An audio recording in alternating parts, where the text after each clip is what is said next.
Episode 24 of the Long Haul Podcast. It's been a while. As always, I'm Nine, your host, and joined by my co-host, Kerry. Hey, man. Hey, man, how you doing? Very good. The ACS, the Axe League, started a couple of weeks ago. Been using up a bit of my free time on that.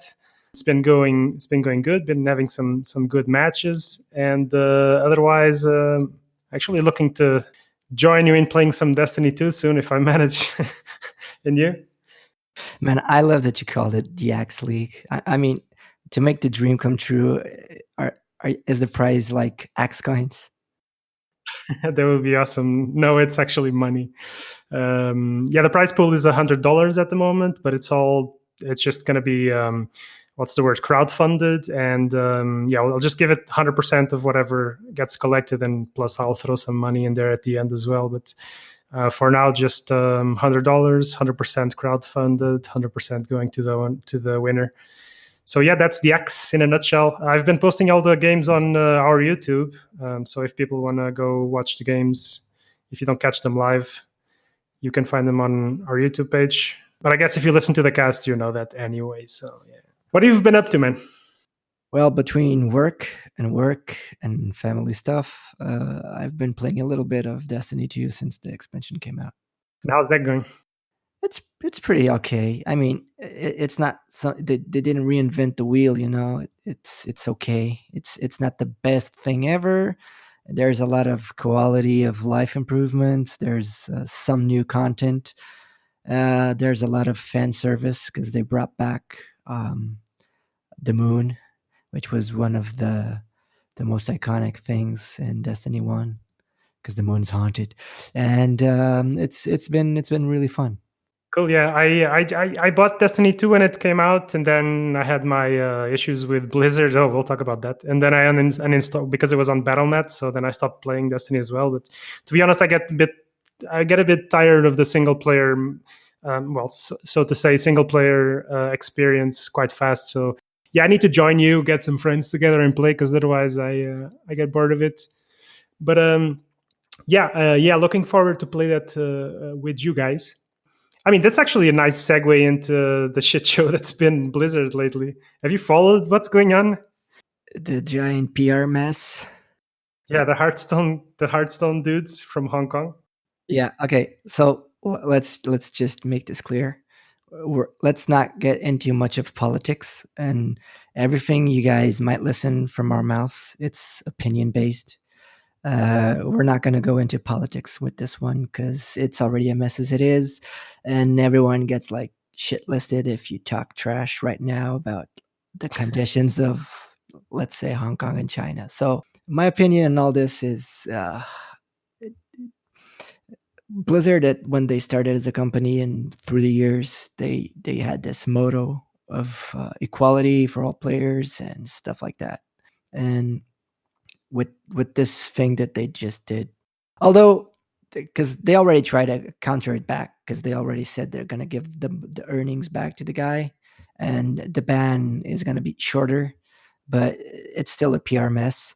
The thing is, when you put politics in front of your players and the people who pay you, it's just like a big slap in the face with a white glove. Yeah.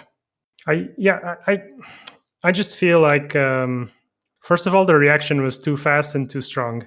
Personally, I think, I think they should have just ignored it, and like they should have grabbed the guy, and I don't see how the casters should be involved in this, but whatever. Just I think they should have grabbed the player, Skype him, whatever, call the guy and say, listen, dude, you have a contract with us. This is what is in your contract. Please don't do this again, because, this puts us in a kind of a weird position where either we're going to have to punish you or we're going to have to do something about this. So just don't do it again. You get off with a warning, whatever. But I don't think they had to, drop the hammer or whatever. Yeah. And I think they're right when they say that you shouldn't use the platform to express your politic ways. Yeah. I don't know how. And the way that Blizzard puts it makes a little bit sense. And I just think they were too harsh. And to be honest, the casters, I have no, I didn't see the cast itself because it got removed really fast from all over the place. I know they fired the casters.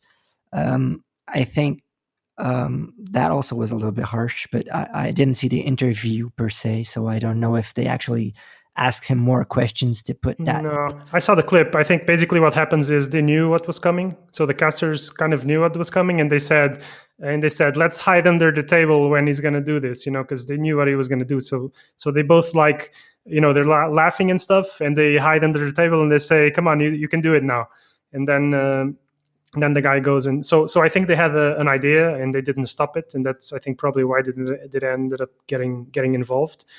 I mean, the guy broke his contract with Blizzard. That's clear. I am also sure that if you want to be picky, there's been a lot of other situations where this has happened in the past and nothing has happened. And this is where also the fact that they have a lot of Chinese capital in the company. I'm not sure if it's Blizzard or Activision, but there's Chinese money in there. And so and they also, of course, they want to be well seen in the Chinese scene. So it ends up being the main reason why they would do this, I think. Yeah, 12%, I think 12% of Blizzard Activision is owned by Tencent. I think it's how it's called, the Chinese company. And you played Overwatch for a long time, and you know that they were trying really, really hard to get into the Chinese scene. And for sure. Yeah, we've seen South Park get completely banned from China. We've seen NBA, the games and stuff like that being canceled and not being showed on TV. And I think this was like, it was a little bit too harsh from Blizzard, but I can see why they did it. I just don't agree the way that they did it and the amount of punishment that was delivered because of that. Because the way I see it, Blizzard was so scared to being completely removed from China when they invested so much to get into the scene that they just went like completely berserk, and we've seen what happened. What I think is like fucking hypocrite is they coming out and saying like, "Oh, what we did has nothing to do with our agreements with China." It's just obviously a lie. Yeah, I mean, everything would be okay if they were like, "Okay, we were too harsh, and we're gonna step back a bit and do this."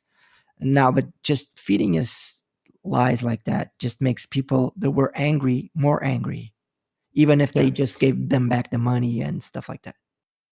I mean, this is obviously has nothing to do with the reason why I boycott Blizzard, but honestly, like when I stopped playing their games a couple of years ago, it's kind of similar where it just feels like you don't, like they have this tattoo that says every voice matters and stuff, and then I rage quitted Blizzard a couple of years ago because they mistreated me, and now, I mean, in a kind of a twisted way, this feels good to me because I really think they should screw themselves. And also I say this because I know that the current Blizzard is not the old Blizzard. So I don't really care. The people that I respected and the devs and the company that I admired is not the current company.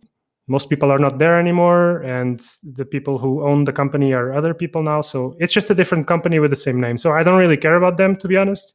And I think they deserve this, man. Like the people of Hong Kong to improve their lives, So politics. Yes. So yeah, I feel a bit vindicated in this, and I'm happy I'm not the only one who boycotts them. But at the end of the day, everyone does what they want. So it's up to each one of us to assess how they feel about the situation, and the information is out there, even though they are canceling Reddit posts and stuff. If you want to find it, you can listen to it. So it's quite interesting. And, if you're a gamer, maybe take a couple of minutes to think about what your stand is.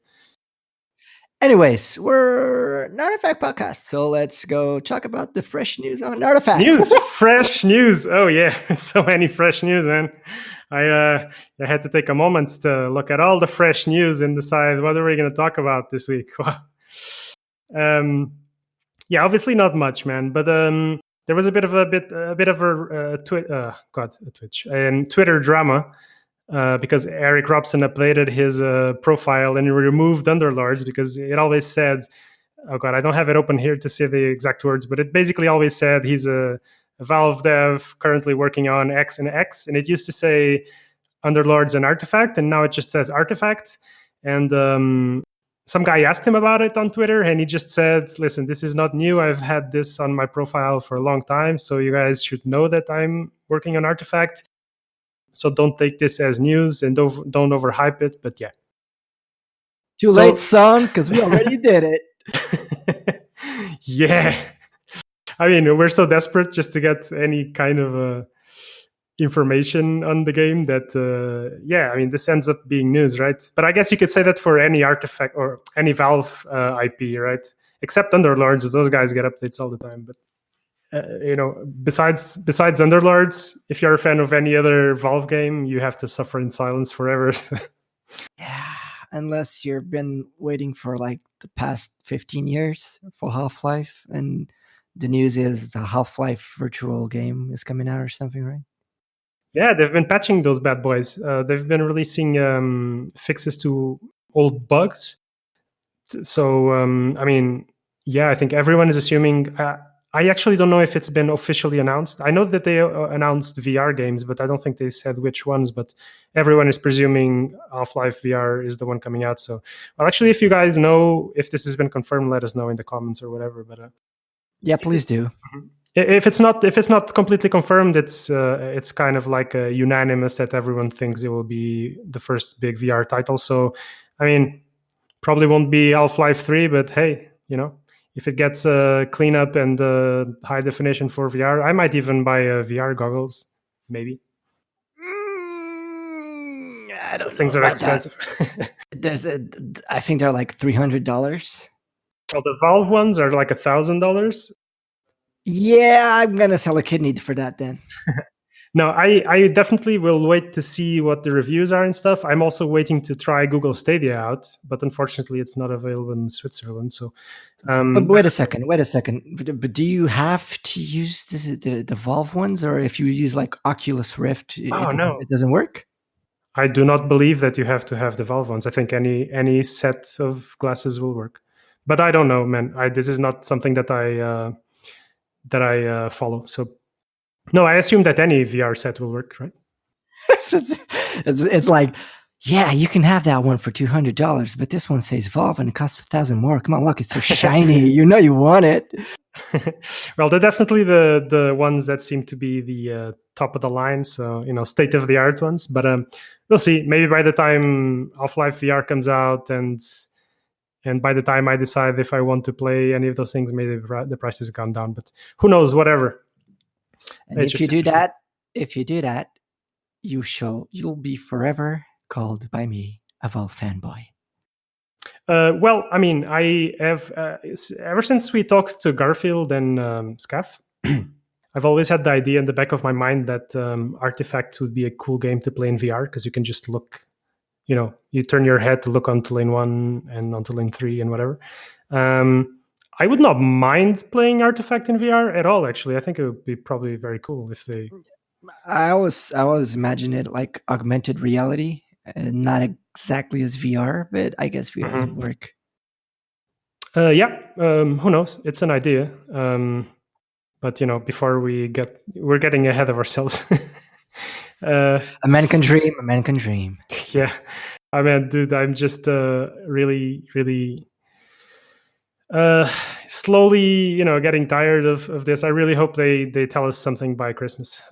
That's my take on it. But yeah, guys, have you imagined? I mean, we have no content since like February, and we've been put episodes out like at first like every week, then for the last time like 15 days, 1 month, 2 months.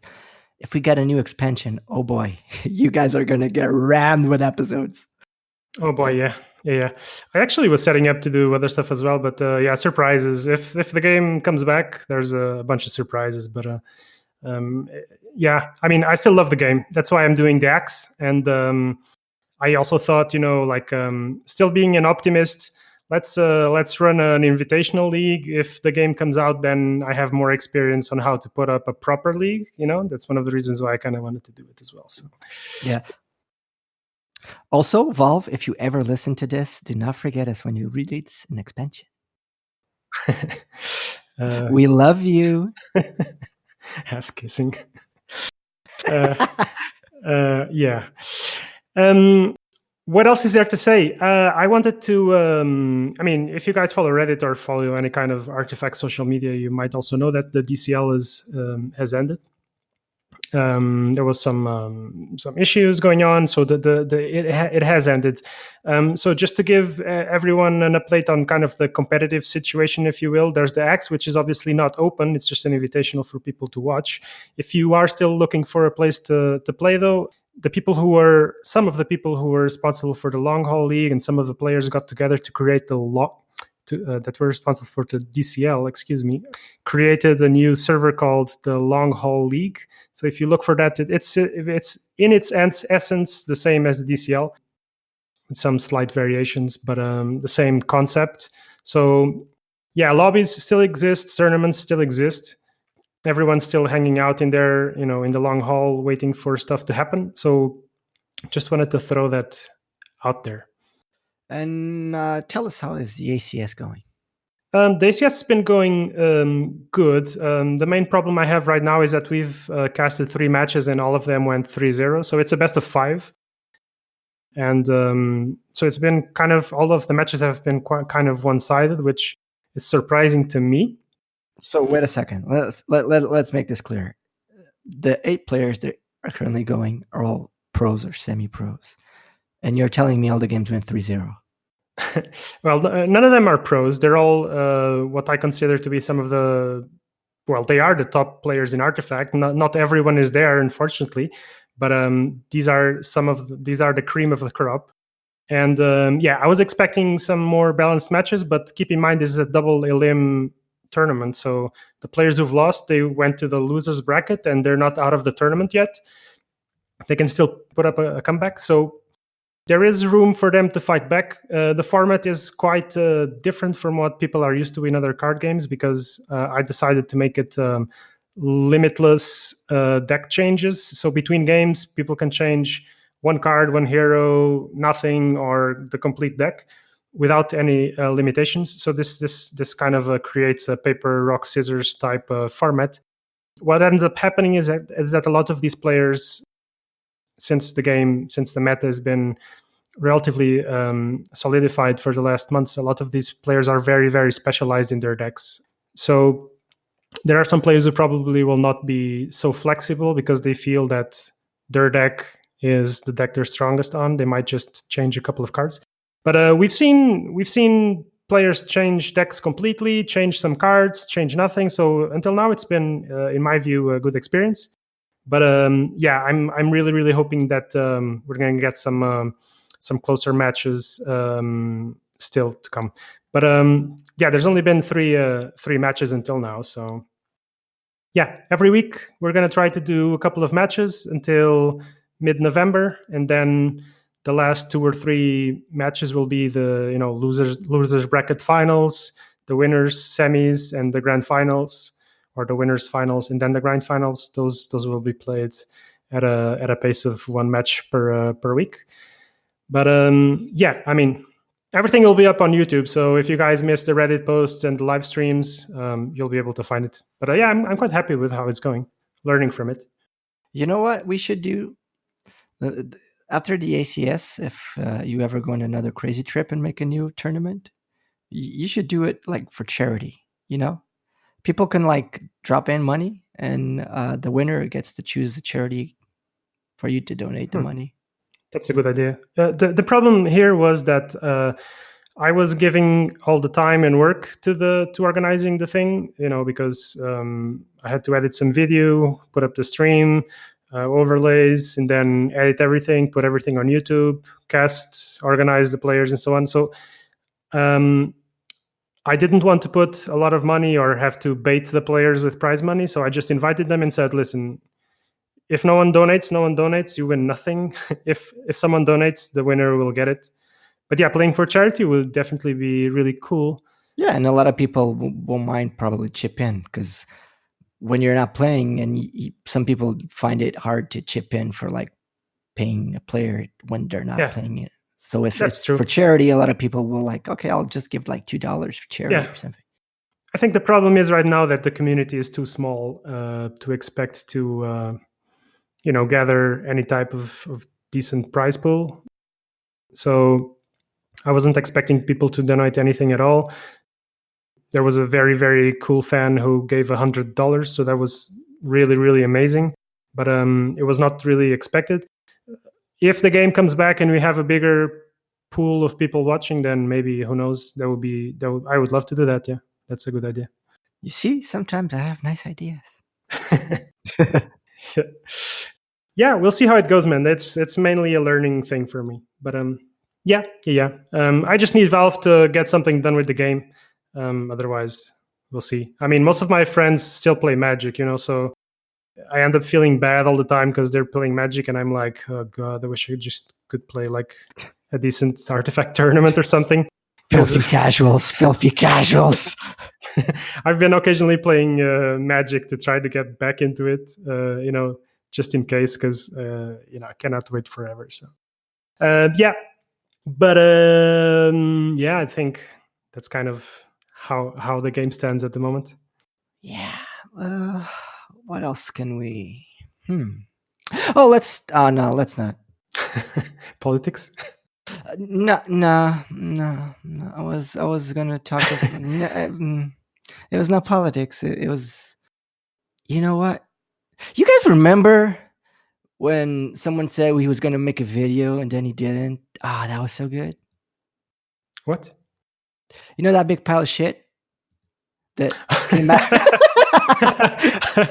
Oh yeah, he's been baiting, man. That guy's is a masturbator. Yeah, we're not gonna. Let's not say names. A masturbator, man. A masturbator. Whoever listens to this knows exactly what we're talking about. Let's leave it at that. All right, that was good. That was a good ending. I think we'll leave it like this. Yeah, we can rest in peace now. It's done. All right, man. Yeah.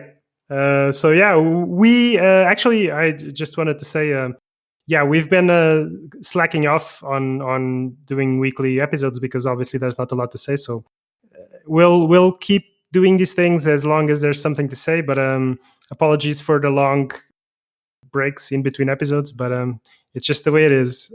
Let's wait for Valve to give us something to chew on. All right. So yeah, thanks for listening, and subscribe to our YouTube channel, dudes. I want 100 subscribers so I can name the channel, please. Yeah, that would be awesome. You guys, I mean, we had like a lot of people listening to the podcast, and I understand not a lot of people subscribe, but it's like, we don't want your money. We just want to change the channel name. So please subscribe. Exactly. Thanks, guys. Bye. Bye, guys. See you next time.